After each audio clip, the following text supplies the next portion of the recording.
And now, Jalen and Jacoby on ESPN Radio. When I pop the trunk, head to death. Y'all pop the trunk, I pop the hood. Now act stupid, I'll pop the trunk. Now give me your Jalen Rose on his 15th vacation of the summer. It allows us the opportunity, the privilege, the honor of being blessed with esteemed, respectable, journalistic co-hosts such as Ryan Russillo. Thank you so much, Ryan Russillo. Up and at it this morning on the West Coast, ready to do it. It's exciting. I'm going on vacation next week. Where? So there'll be some co-hosting for me. No, people sub for Jalen all the time. I'm doing something I never, ever thought I would do. It's really bad. You've never done it. You're never going to do it your entire career. You know what? I think I can guess what it is, and I've done it 6 or 7 times by myself. No way. Disney no World. Way. No. I've been to Disney World 7 times by myself. Yeah. That's not normal, Ryan. That's not okay. I've had people look at me weird at the pool. I went to host an event there with Joe Namath. Clearly, other people canceled. And then I used to go to the Milk Center there for the pre-draft camp back when the NBA let it go down there. So I used to go solo. I'd hit up Benihana and sit with newlyweds. Just tear it up. Benihana is an underrated dining experience. It really is.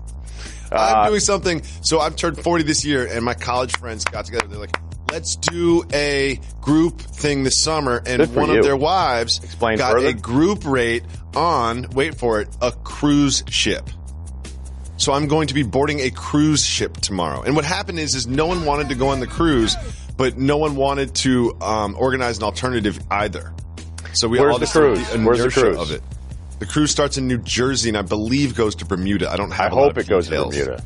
That'd be awesome if it was just Seaside Heights and then just hitting Delaware. Go down to Delaware. Maybe Ocean City, Maryland, turn around and come back. Something like that. I've never done a cruise. I'm a control freak that way. I don't like that if I want to hang a place that I have to run back to the dock and get on the boat. But I've heard from even people that wouldn't say are like type cruise. There's type A's and there's type cruise or whatever. Mm-hmm. A lot of people have had fun. If you have a good group, you're going to have a good time. So I'm happy for you. We have a very good group, and what my plan is you have to like rush onto the boat to sign up to delegate your kids to other people. So I just want to go into some room and speak to somebody and be like, can I just not see them until the end of this experience? Wait a minute, you're bringing your kids for your 40th for the cruise? Yeah, everyone's bringing their kids. Wait a minute, now it's a family vacation. I'm out on this now. Yeah, I told my wife, I was like, there's 2 types of vacations that I'm going to go on. 1, we don't bring the kids. That's preferred. 2, we bring the kids, but we don't see them because we have nannies and kids clubs and things like that. And that never happens. Appreciate you doing this show. We say we give the people what they want. So part of giving the people what they want is listening to the people. We asked if people on Twitter had any questions for you, and we got a barrage from a gentleman by the name of Hot Takes Boston. Again, I don't know if it's a gentleman. I assume it's a gentleman based on the questions. Sounds like a male handle. There was a lot of questions about your interior design. It was brought to me. I forgot the last time we discussed your interior design. You're putting the place together. How are the curtains going? How's the wall hangings? The punch list is getting there. It's fully operational as far as being able to live there, walk around in boxers. The drapes are in. The TVs are in. The cloud couch from Restoration Hardware is the greatest present I've ever bought myself in my entire life. It's unbelievable how nice it is. There's still like little things, but you'd have to have a real construction eye to notice them. So we'll get those done. No wall hangings? I haven't hung anything from the wall yet because I want to do, like there's this one spot where it should be a really special picture. And I'm going to go as far as to say a piece of art. I'm more of a print guy than a canvas guy, but I want this thing to pop. And I want it to be different, and I want it to be cool. I don't want to do the nuclear bomb in the desert last time. It's tough. I'm having a hard time getting it as big as I want. That's what she said, to have the resolution that I need. Yeah. Someone tweeted us a picture, and that was the first thing that came to my mind. It's like, well, you can't blow that up. No. You can't blow that up. You can't have a pixelated nuclear bomb. It also wasn't that appealing, to be honest with you. I was judged a little bit when I saw it. It used to be a tourist attraction in Vegas. You would go to the pool, you'd have some martinis, and then you'd watch radiation from like 70 miles away. That sounds kind of fun. Hot Takes Boston said, quote, would you categorize your home as modern to mid-century modern, streamlined, or international? I would say modern with a Cape feel. Oh, Cape Feel. Yeah. That's nice. Do you have some shells in the bathroom on top of the toilet or something? No, I don't do that kind of stuff. Because you know why? Okay. Whenever you buy that stuff, you always throw it away when you move because you feel like, and then you just keep. So mine, very minimalist. My mother's a hoarder, so I'm the opposite. I don't want stuff that is not functional, and it has a beach finish white clapboard, that kind of thing. So it reminds me of stuff I worked on growing up. So we have some new information. Uh-oh. And because I'm a serious journalist, I research stories intensely. TMZ has new information about Charles Oakley arrest in Vegas. Now last we heard is that he knew he was going to lose a hand and we didn't know what game and that he would take chips away from his bet. Well, we have new information. He was playing Texas Hold'em, Ultimate Texas Hold'em, which you get 2 cards as a community 5-card draw. Right? Mm-hmm. So then what happens is, in the first hand, he did pretty well. He got a pair of 4s, but the dealer ended up with a 2 pair. So he pulls off a $100 chip from his bet. Then he had a 3 of a kind, and he added chips to his bet on 2 different occasions during the hand, increasing the payout by $125. Okay, I don't know what your experience is playing cards, but I believe this is frowned upon. Yes. And I remember when Pac-Man Jones he had a bunch of trouble, but he had the one incident at a strip club where he was taking the money back. That's not how it works. Like, when you throw those dollars at them, they're not yours anymore. They don't let you, it wasn't a game where here's your prop back. So it's even more, ridiculous to do at a casino, and it probably means he was doing it a bunch. Why couldn't you just say, hey, stop? So I think he just thought, I don't know if it's drinking. I don't know if it's just Oakley. If anybody were going to do it, though, wouldn't we vote Oakley most likely to try to pull this off? It's a very Oakley move. Now, I may or may not, in my past, have had some adult beverages while gambling. And you get to a certain point where you look at the chips, the dealer's sort of stack of chips, especially when you start losing yours. And you're like, that's $40,000 within arm's reach right there. Just sitting in front of me. It's almost entrapment. I don't blame Oakley. I'm not, you know what? I just went up 180 on this. I'm not blaming Oakley. It's entrapment. Don't allow the ability for them to do this. Let's put up some sort of stanchion or something in the middle so you're not allowed to do this. You need a barrier. You need a go-between. Yes, you want to make this once you bet, something goes up. This is not Oakley's fault. You want to turn this into buying cigarettes on Sepulveda at 3 a.m. Yes. You've never, ever looked at the chips and just been like, I could just grab that right now. Never. I would have $20,000. Actually, no. That's never gone through your head they're once. not mine. They're on that it's never side. happened to me either. I've never done that either. Jalen has the story about after the Tyson Holyfield fight where there was just chaos at the MGM and people just started grabbing chips and running around and stuff. They went Sharon Stone? Yeah. It sounds great. Another little detail that TMZ put out there in their own way is, this is what TMZ writes, quote, get this, officials say Oakley can't claim ignorance as an excuse because he has apparently logged around 119 hours playing the game at Cosmo. Yeah, that's one spot, by the way. 119. Yes, that's only one. Right. Yes, that's only one. Malcolm Gladwell's like, well, here we go. We're almost there. Yeah. But here's the thing. I'm going to say, not that impressive of a number. Especially poker. One thing, I don't play poker in casinos because I'm there to have fun, and sitting around in silence with strangers is not fun to me. That's not fun. I don't care if I'm winning or losing or whatever. Being silent with strangers is just odd to me. It's just weird. It's like a meditation retreat where you're playing a board game. That's kind of what you're doing when you play poker in a casino. I like to have fun, so I play blackjack and craps. But 119 hours is not that many. Let's be honest. They're trying to impress us with that number. That's not that many. No, it isn't. If you've been going to Vegas or that casino for a long time, you probably figure 2.5 hour sessions usually is how it works unless you get wiped out. It's 40 days and he's 10 years older than us. So, that's not a huge number, but it is somebody that probably has played other casinos too. Yes, he's probably not exclusive. Right. I don't think he's exclusive. I don't think he's in a monogamous relationship with the Cosmo poker room. He's probably not getting to deal with him anytime soon either. I don't think he's going to sit down there anytime soon. But somehow I like Oakley more because of this. Okay, can I ask you a question though? No, you can't ask me. All right. Do you think you have any change of heart? As everyone was so pro Oakley in the Knicks deal with Dolan when he was removed. If you're willing to go and grab chips off a table after you've placed a bet, does that make you think perhaps he's not super easy to deal with at MSG? Yes. I think he was celebrated a little too much after the MSG thing. It was really more anti-Dolan than pro-Oakley. It really was. I'm sure he was being a jerk. Like, let's be honest. And, like, I know that area very well, and he was at a bar beforehand, American Whiskey. I've been to that place, as a matter of fact. And it's named American Whiskey for a reason. Let's just say that. Both of these incidents, and again, I do not have his blood work from either of these incidents. I don't know if he was sober or intoxicated. He's better off in this spot with the casino thing. If they were like, oh, he was hammered, you'd be like, oh, okay, not a good look. Makes sense. Yeah. Also, have you heard mic'd up Oakley on the Big Three coverage? No, I haven't. I caught the Gary Payton stuff. Yes, yeah. Well, Oakley's he doesn't motivate through positive reinforcement. That's not his managerial style. He doesn't motivate through positive reinforcement. Not he every motivates player is through negative reinforcement. Yeah. That's kind of what he does. I loved when he was on Simmons' podcast and he did that long form deal, and he just started talking about like all the players he didn't like. And then he said about Karl Malone, he's like, the mailman, nickname's the mailman. What are you going to do when it rains? Stay inside? And it was like, what? What? I couldn't even figure it out. It was just a great line. And it may not have made any sense. I'm still confused. Good. Is it the whole thing is... Yeah. That he would be outside. Yeah. I think that's... Okay. Okay, Charles Oakley. I'm sure Bill just went along with it. Like, whatever. You've been popping up on Bill's pod a lot. How's that?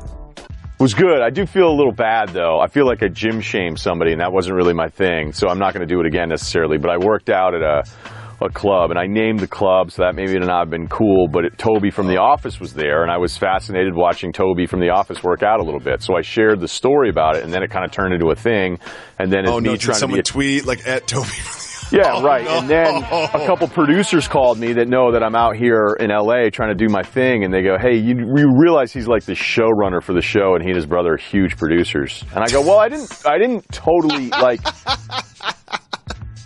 So I don't feel like I was harsh. I just was fascinated that he operated a lot like Toby, the character. So a lot of actors are like that. When you meet the actor, you go, oh, you're playing yourself. Yes. I've logged more than 119 hours gambling with Bill Simmons. I can say that. We've spent a lot of nights playing blackjack. He's a marathon blackjack player, like he just wants to play he sits down, he's like, we'll be here for 11 hours. Just like we're just going to do that, which is completely what you're not supposed to do, but it works in our favor for some reason. I can't do that. There's almost nothing I want to do for 11 hours. No. Sleep. Malik wants to know, cultural or regional driving Subarus. Are Subarus cultural? I'm going to say yes. Yeah, I don't know any. I don't know. I don't know one. Minorities driving the old Subaru. I didn't think about that. It never could dawn on me until I saw Malik tweeted that. I was like, oh yeah, it's definitely cultural. Dated a girl who was really pumped when the first Subaru wagons were coming out. You got excited about that? Yeah, white. She was white. I can imagine.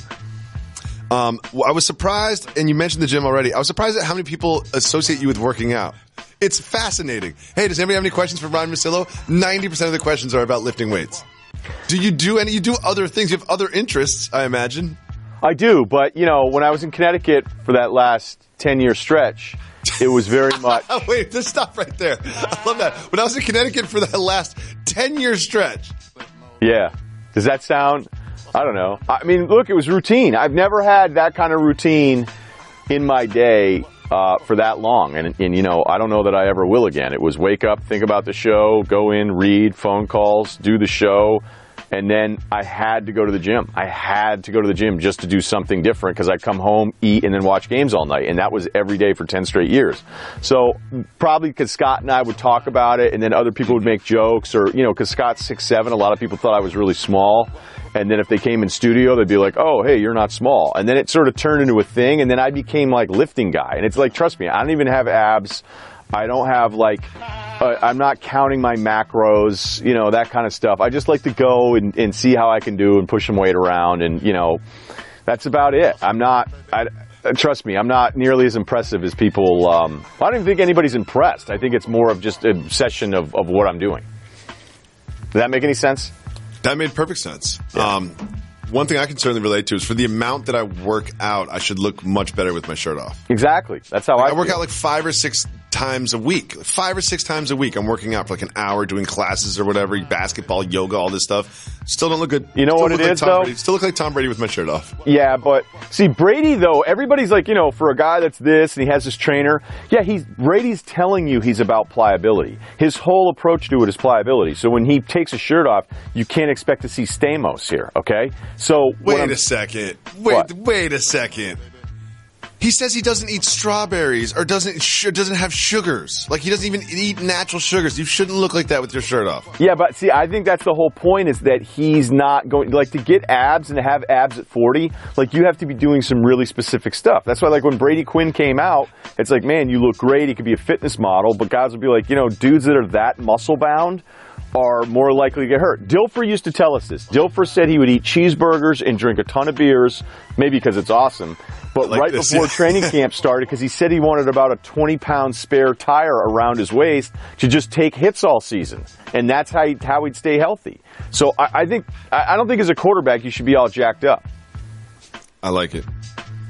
So Eric, of course, had a weightlifting question, and his question is, I need Ryan's take on unsolicited lifting and workout advice from random fellow gym members. Pass. It's almost never a good idea. No. Have you done it ever? I have done it a couple times with high school kids that looked like they were going to rip their shoulders out of their sockets doing military press. Like, I think military press with not on the Smith machine is, you're just going to get hurt. I got hurt. It's an injury I still deal with. And I'll tell a young kid who's like freaking bending his spine left and right to put up too much weight, I'll say, hey, just do a little incline instead of it straight up at 90 degrees for all your over-the-head stuff, and you're going to be a lot healthier, and you'll be just as strong. That's the only time I ever do it, and it has to be a kid who's really young. I don't mess with adults. One thing you could never do is give a female. You can't do cross-gender workout advice at the gym. Don't do any cross-gender conversations whatsoever. Just a high school girl who was like a squat freak. A high school girl asked me to spot her on the squat rack when she was going for like a personal best. And I didn't, like a real spot for a squat. I would be paralyzed. You got to get in there, and I didn't. I totally screwed her up too. Totally screwed her up. She's like, "What was that?" Position to be in. You can't say no. You can't say no. You're in a position where you literally cannot say no. I was more willing to let her hurt herself, her back and her knees, than to actually properly spot her because of how creepy it was going to look. Of course. I fully support that decision, by the way. I fully support that decision. Thank you. Yep. You get it. Let's give the people what they want.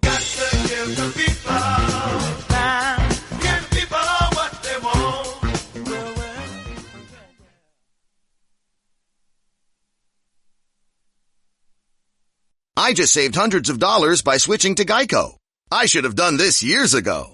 Disclaimer, traveling back in time is physically impossible unless you know how to build a functioning time machine. Then by all means, travel 25 years back in time, switch your car insurance to Geico. You could save a bunch of money. While you're there, please prevent your younger self from wearing that sleeveless tuxedo t-shirt, parachute pants, and glitter high tops to your senior prom. And at long last, rectify this horrible crime against nature. Geico is absolved of all liability if you destroy the fabric of time and space. Geico. 15 minutes could save you 15% or more. Well, J.R. Smith is in the news once again. Yesterday, he was throwing phones into construction sites. Today, I can't believe this, he got this tattoo. He got the Supreme logo tattooed on himself. Not small, a full calf tattoo of the Supreme logo. Ryan, which was a bigger mental error, not understanding the score of Game 1 in the NBA Finals against the Golden State Warriors, or getting a Supreme tattoo on your calf? Not even debatable. It's still the Game 1 thing. Supreme, like, who knows how long it can last, but he has the money to cover it up. He could maybe date, if he's with somebody, he could change it to her name. I have a No Fear tat on my calf. I don't regret it. No Fear's not as well known a brand now, but I look down and, I mean, every now and then. They're both symbolic. You have No Fear, and he is a Supreme. But, the thing about Supreme is, if you're not familiar with it, that's perfectly fine. It's sort of like a streetwear. It's kind of like a very hypey thing. They do collaborations. It's a small brand, but it's got a lot of cool cachet. But getting, the cool brand tattooed on yourself is, it's kind of like getting I'm cool tattooed on yourself. or getting no fear tattooed on yourself. It's like being cool is how you are cool, not by like associating yourself with cool brand names and getting them tattooed on yourself. But there is an irony in getting tagged by a brand here where their entire brand is just putting the Supreme logo on stuff. Yes. So, like, they'll put it on some Jordan stuff. They'll do, I think, some Louis Vuitton deals. I'll be driving around, and I'll just see a car with a Supreme logo on it. So it definitely pops. But I'm just wondering, like, in 10 years, will you look down on it and say, psyched, I did this? Yeah, I can't imagine that's the case. And here's another thing that I wanted to talk to you about is the guy playing pickup basketball with the Jordan Jumpman logo tattoo. You better be really good, okay? Like, you gotta be, like, there's certain guys that I'll think, all right, if you have those shoes, if you have that tat, if you have that look overall, you better not just be here to set screens and yell outlet.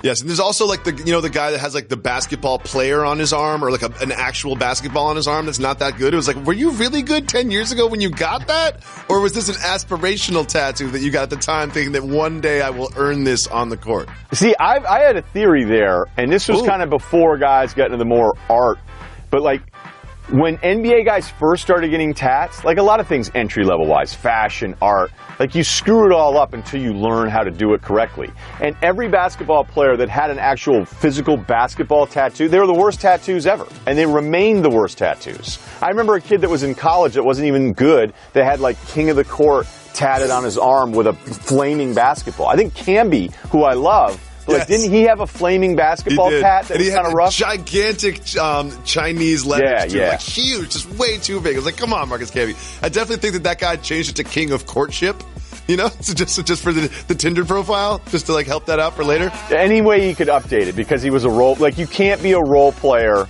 with a King of the Court tattoo on your body. No. The producer's in my ear, and he's threatening to cancel the show in case we don't move on. Okay. Actual basketball information. There are reports that the Houston Rockets, with the general manager Daryl Morey, are not just going to sign Carmelo Anthony. They are interested in adding a wing, and one of the names that they were interested in is Supreme Tattooed J.R. Smith. Is that shocking to you? No, it actually isn't. I mean, back-to-back J.R. Smith in the rundown maybe is shocking to open the show, but... Okay. This makes sense, okay? They had a salary crunch on redoing Paul, existing Harden contract, what they were going to have to keep aside for Clint Capella, what they're already paying Ryan Anderson, who they tried to trade to everybody for the last 2 years. So when they lost Ariza Mbamute, adding Melo, adding guys like JR, they needed somebody they knew could at least go out there with their spacing system to hit shots. And so for JR, I know with this contract now, but like if they can feel like they get him on the cheap, it actually makes a lot of sense. Interesting, because do you think the Rockets got better? Because I really thought that Ariza Mbamute was part of this new like defensive philosophy that kind of catapulted them up into the Warriors echelon. And then without those two, adding Carmelo, not exactly a defensive stopper, and potentially being interested in Bazemore and Smith, that seems like they're stepping backwards. What do you think about the Rockets offseason? Yeah, I think the emotional peak, even recapturing what they had last year, is going to be really tough for them because they're walking around all summer thinking that they should have won an NBA championship. So I agree. I mean, Ariza was so important because he could switch on multiple guys. He was terrific in the spacing that they did. Mbamute wasn't really around in the playoffs, was terrific during the regular season, but like you knew this was going to happen. Daryl Morey knew this was going to happen to the Rockets. This wasn't just a decision to let some of these guys walk. They have 3 massive salary spots there and the Anderson contract. So I think they got worse, but it's not because they necessarily made mistakes on their decisions this summer. I just like Anderson being on the team because I can make the Anderson got in the game? How did Anderson get in the game? That joke still plays? It still plays. Yeah, it still plays. All right, good to know. You said that they were obsessed all summer with winning a championship, and James Harden echoed that when he told reporters, quote, about losing Game 6 and 7, quote, "It's on my mind every day. It's Game 6, Game 7. That's what drives me every day." Ryan, I'm just generally skeptical about everything. Do you really think it's on his mind every day? Like, do you think James Harden spends every day thinking about Game 6 and Game 7? Every day? Probably not every day. I mean, there's probably a day where you're like, I'm just going to chill. Maybe Barnes & Noble. I got a coupon. Yeah, Drew League games at 6. Yeah.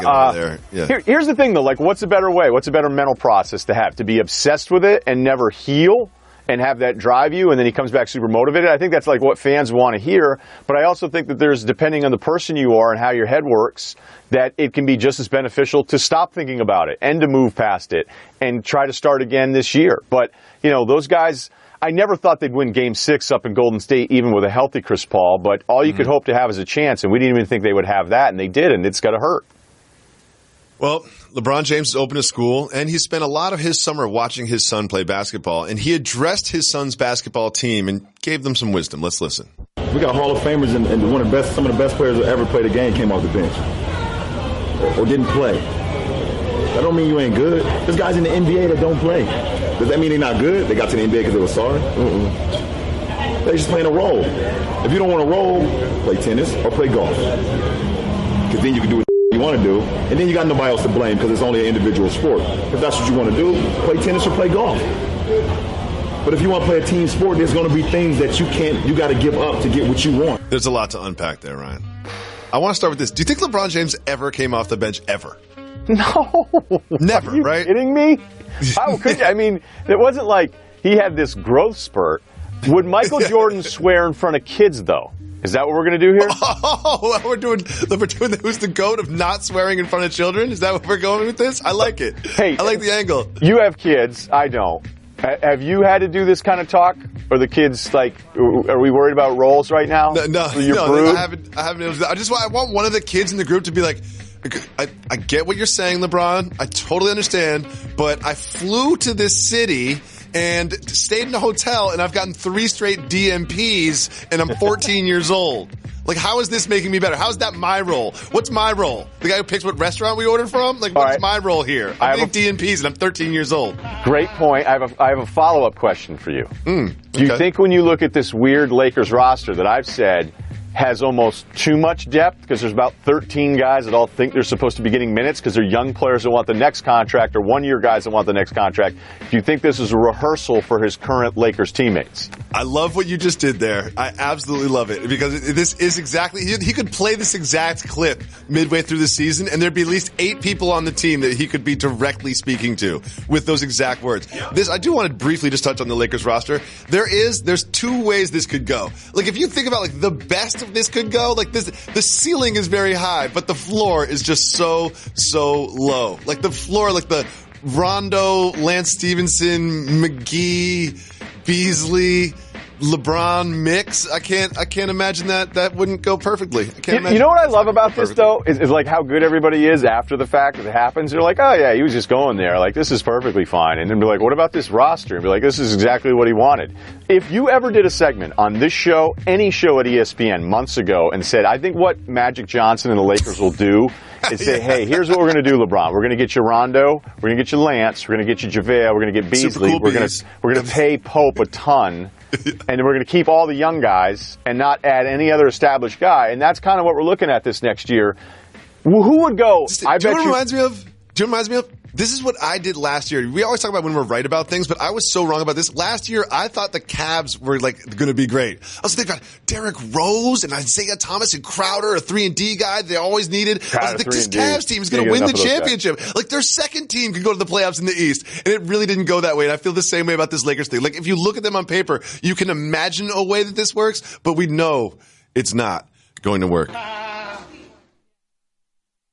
We have a segment that needs no explanation. It's Soft Move or Boss Move. Michael Porter Jr., he's got some time, he's got some time. And he's using his time to play NBA 2K against strangers and gambling on it. Let's watch. Man, I got to hand it to my dude, man. Yeah, it was closer than this. He came, took this L, you know what I'm saying? And guess what I won? That was my graduation. Oh, the Off-Whites, man. That is the hookup. So that was that young man's graduation money he spent on Off-White Jordans, and then he went to a professional NBA player's house, lost NBA 2K, and the professional NBA player, who will be a millionaire if he's not already, took his shoes. Ryan Russillo, Soft Move or Boss Move, stealing the shoes from a young man after playing NBA 2K. No, that's a boss move. I mean, if the guy's going to show up to your house, first of all, he's pumped that he got to hang out with Michael Porter, so he didn't even seem bummed out about it. He thought everybody who's great at video games never believes anybody else is better than them at video games. Like, when I was great at Sega hockey, I just assumed I was number one in the world. I had a more inflated ego of myself than any Hall of Fame corner in the NFL. So, look, you show up with these shoes, they're great because none of us can win it on the sneakers app because that's just L's for days there. So I respect the fact that he lost the shoes, even if Porter's going to get a shoe deal. I think it's a boss move just to have strangers over your house. I don't even like when my friends come to my house. It's just like, yeah, sure. I'm anti-strangers. Here's my address. Now. Come on over. Why not? Yeah, that's actually a great call. Yeah, seriously, some of my friends, I don't even want to come to my house. Moving on, because they're probably watching. I don't know if you know this about me, but I'm a Costco loyalist. I absolutely love the Costco experience. I love the Kirkland brand. I loved everything about Costco. I miss Costco. There's only a few here in New York City. And there's some Costco news on the rundown. In South Carolina, 2 gentlemen in their 70s came to blows over 2 incidents of line cutting in the samples at Costco. Soft move or boss move, defending your spot in line at Costco for samples with your fists. Boss move, but the problem is the line cutter's the guy that hit the other guy first. So that's what bothered me a little bit about it, because I'm convinced that when you get to a certain age, you just are like, look, I don't care about society anymore. I'm in it for me. And maybe when I'm 70, I'm going to feel that way. Like every old guy I see at the gym, I look in his eyes and he looks back at me, and it took me to get to 40 to understand that everything I'm thinking or think I know, this guy's already seen it 10 times more than I have. Like there's some peace at just going, I don't care about you. I reject your rules. I'm 70. I want a slice of cheese. First of all, I like that you actually did the research for this topic. That's very rare for my co-host. And also, let's go all the way there, because I also read this article. The first incident was over cheese. Yes. And that did not become physical. The second incident, however, was over cheeseburgers. And I can get it. The cheese thing, it's like, all right, whatever. It's just the cheese sample. But with the cheeseburgers, you're not cutting me in that line. No, you're not cutting me in that line. You know this as a Costco member because you showed me your card, and it was like an American Express member since thing, major status. Yes. But the great thing about the Costco sample is that they don't leave them out there all day, man. No. They'll fresh. It's a small batch whiskey almost. Like it really is. Right? It really is. It's craft samples is what I call them. Moving on to my favorite video of the day. When I first saw this headline, I was against the driver of this van. A man was fired because he drives his van like this and intentionally splashes pedestrians with the puddles. He's in Canada. I don't know what's happening. But look at this guy. But then when I saw that, I was like, that looks fun. I'm not even going to say something for boss move. I'm saying this is a boss move. You know it's a boss move, Ryan. Doesn't that look fun for a little bit? I can't believe it happened in Canada. What's going on with our neighbors to the north? This isn't like I'm not sure it's Canada. I'm not sure it's Canada. We kind of guessed. Do we know Canada. he's Canadian? Real research. Right. Yeah. Like I want to see his citizenship, dual citizenship. You think it's a boss move? Yes. And when I first saw it, I was like, this guy is such a jerk. Like I would hate to be walking down the street and someone did this intentionally to me. But like when you watch it, it just does look kind of fun. It really does look kind of fun. This guy right here. We do have, I'm sorry, with breaking news, we have confirmation there was an actual Canadian driving that van, which is more shocking than anything else. That was Jacoby's This is going to go to the Supreme Court of Canada. Right? What if that your number one sub for your sheetrocking company? and it said Jacoby's drywall on the van. Would you also think it was a boss move? No, because I would not start a sheetrocking company in Canada. This is my real favorite video of the day. Our supreme leader and perfect human being, Oprah. I can't even, just play the clip. What is my perfect date night with Stedman is to make him black-eyed peas and cornbread as a surprise for dinner. And then, honey, hush. That's all you need. A little black-eyed peas, cornbread. That's it. Perfect date night. Me cooking, and then, whoa, it's on. And then it's on. What? And then it's on. What? Oprah, Stedman, soft move or boss move? Boss move. I think Oprah did the best job of any celebrity talking about sex in a way that I actually don't want to know that much about it, but she kind of hit that lane perfectly. Because I generally go negative, I do want to say this. Sounds like two sides, Oprah. Like, where's the main? You know what I mean? No protein, no meat, no pork chop. You're just doing black eyed peas and cornbread? Please cut Seems my like we're mic. missing Cut an my element mic on right the plate now. there. I don't want to say anything. Seems like we're missing an element on the plate there. That's all I have to say. I have no comment. Again, this is another one of our sponsors, and this sponsor is Stitch Fix. If you've heard me talk about Stitch Fix before, you know this. I actually paid for this product with my money before they sponsored the show. It was really because my wife thought I dressed stupid, so she kind of signed me up for Stitch Fix. And I was like, what is this? And she's like, you'll see. It's awesome. Stitch Fix is this. About once a month, you get a box with your name on it. You open it up. It is clothes that were selected for you by a stylist that knows your style, that knows what you like and what you don't like. And when you get this box, you have a little fashion show.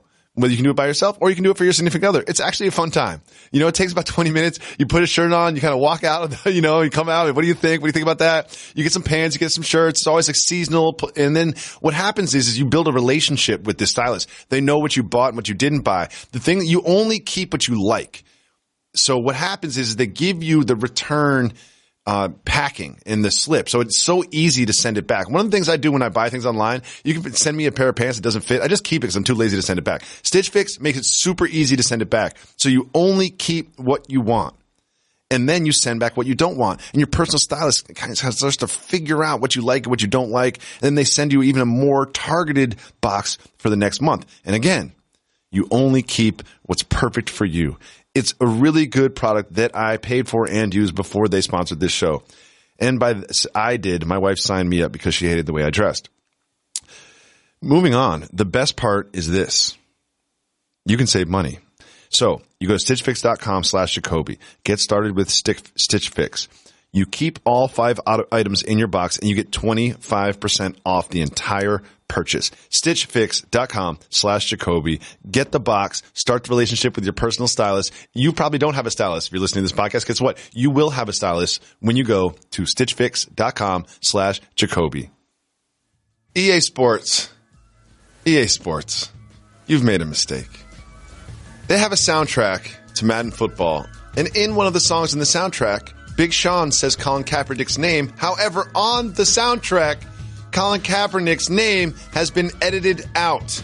What? Of course the internet saw this. Of course the internet said something about it. And of course EA had to issue this apology. What? They said, quote, "We made an unfortunate mistake with our Madden NFL soundtrack. Members of our team misunderstood the fact that while we don't have rights to include Colin Kaepernick in the game, this doesn't affect soundtracks." What? Ryan, which is worse, editing out Colin Kaepernick's name in the first place or lying about it during the apology, or allegedly what I construe as lying about it during the apology? Yeah, the apology here is tough because no one would have been like, wait a minute, do I hit start now? I'm confused. I just heard Kaepernick's name in the song. I do wonder, though, if this plays out differently, if they leave it in and then people are like, oh, can't play in the NFL anymore, and yet they're using his name in the video game. Like, I wonder if this is one of those deals that no matter which way it played, people were going to complain because people hate this Kaepernick story so much. Are you trying to say that Kaepernick is polarizing? Is that what you're trying to say? I'm starting to think he might be. I'm trying to get it through my head here, but it's like, okay. So like, oh, we edited it out because we don't know if we have rights to use his name. But like, okay, if you say Batman in a song, you're gonna edit that out because you haven't like gotten Warner Brothers on board. Like it's like guys, like their reasoning behind taking his name out just doesn't make any sense. What they should have just gone and said and said, look, we made a mistake. We're adding it back in. Our bad. Right. Well, someone else who made a mistake was Phil Mickelson when he filmed this commercial. No, he didn't. Okay. Here he is. Oh, you're going the other way on this. Mizzen and Maine, they make shirts, and here's Phil Mickelson dancing, dodging golf balls at a fake golf range. So this is a win. This is what you need to do now. You need to create some sort of thing. And I don't want to say viral, but like that's the goal now. You don't even need a good TV show. You need a good 30-second clip. You know, I don't even know the name of the guy that does the carpool karaoke. I just know it's on all the time. So he has this moment, right? He has this moment. Mickelson and the shirts have a moment, and everybody's talked about it. Ryan, I love the way that your brain works because I'm sitting there thinking it's not Phil's fault. It's the people around Phil's fault. Like it's not him. Like someone needs to stop Phil from doing this. He wanted to do that. But you're going the other way. Yeah. You're being like, this is what you need to do in today's society. I love that you said you don't need to have a good TV show. You just need a good 30 seconds because I think we accomplished that today. Thank you so much for coming on the program. Ryan, on this program, we always say that we give the people what they want. It's a theme that's been developed over the years. And part of that is manifested by listening to people's voicemails. If you call 985-80-JALEN, you can leave voicemails, and we'll play them on the show just like this. What up, though? How y'all doing today? It's Kevin from Detroit. Now I got a question for you. This is a question that y'all can ask each other and poll around after the show, whatever, if y'all want. But I'm in a group on Facebook, and one of the questions was asked is, would you take 100 pounds of $100 bills or 100 pounds of gold? Me being the person I am, I said, I'm going with 100 pounds of gold. But once I sat down and did the math and figured out the weight of a $100 bill versus the dollar bill, it's pretty much all U.S. currency is the same weight. Once I sat down and did that math and found out the cash value, I was like, I kind of had to decide, but I was like, you know what? If I was asked that or given that choice, I would still take the 100 pounds of gold. So the question for today is, I want to ask y'all, if given the option, would you take 100 pounds of $100 bills or 100 pounds of gold? Sit down, figure it out, do the math. Once you figure it out, you'll be surprised. Holler at me, keep giving them people what they want. Yep. Wow. Are they always that long? Yes, they're always that long. And we always ask Reggie to edit them, but he won't. Nope. He refuses to. He absolutely refuses to. Nope. Refuses to edit the voicemails down. I don't even know how to address this. I would probably go with which was ever more valuable. I'd also be very skeptical. Oh, you would? Of the offer. That's I'd probably just go with whatever equals more monetary value would probably be what I did there. But I would also be concerned about how I need a hand truck or something. You know, I'm not carrying around 100 pounds in a duffel bag. It's got to be difficult. Because I watched Gold Rush for such a long time. Shout out to my man Christo Doyle, who was at Discovery that created the show and produced it. And so you're going to laugh, but I kind of knew what the price of gold per ounce was. So, and I was like, all right, I think it's fallen off a little bit from its peaks when there was some real dollar stress. And so it's $1,200 an ounce right now. So you go 16 ounces. So you get it. I think I did the math right, but we're 1.9 million. I would think just the weight of 100 pounds of $100 bills, I think you'd be, this is a guess now, and now I want to look it up after the fact. I think you'd be doing better than 1.9 million. I think so. Let's just go like this. If it's $1,200 an ounce, do you think $1,200 bills is more or less than an ounce? I'm going to say less than an ounce. It's got to be less. So you're better off with the cash. I can't believe that we actually approach this with like a mathematical approach. This shout to this guy in Detroit. Shout out. Shout to that Facebook. I love it. I'm in a Facebook group. I'm not in a Facebook group. Are you in Facebook groups? I'm not even. I haven't been on Facebook in forever.